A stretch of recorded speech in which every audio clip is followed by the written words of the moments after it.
Les livres à écouter, Colline. Bienvenue à tous pour une nouvelle chronique d'un livre à écouter. Que diriez-vous de se plonger dans l'autobiographie d'un yogi qui nous invite à un voyage spirituel afin de retrouver son sens intérieur?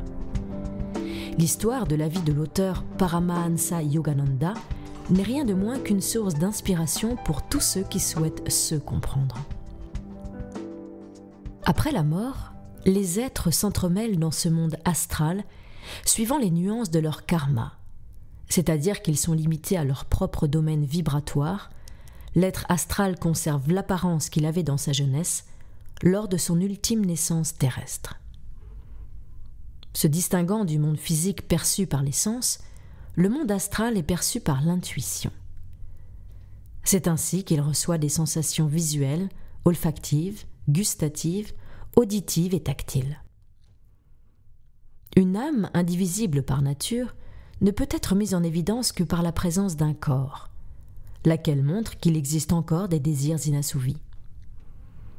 Lorsque la mort brise le réceptacle physique grossier, les deux autres enveloppes, astrale et causale, subsistent encore, empêchant l'âme de réaliser l'union définitive, consciente avec le divin.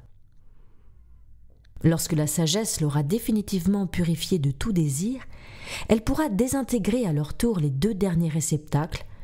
L'âme humaine émerge alors, enfin libre, pour se fondre dans l'absolu. Sur Terre, à l'état de veille, l'homme est plus ou moins conscient de ces trois véhicules de l'âme.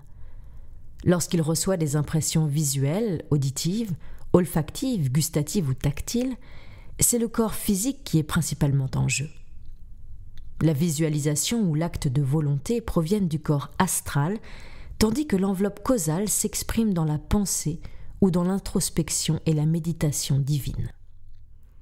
Un homme s'identifie à son corps physique 16 heures par jour environ. Pendant le sommeil, avec rêve, il émigre dans le corps astral, créant sans effort les objets à la manière de l'être astral.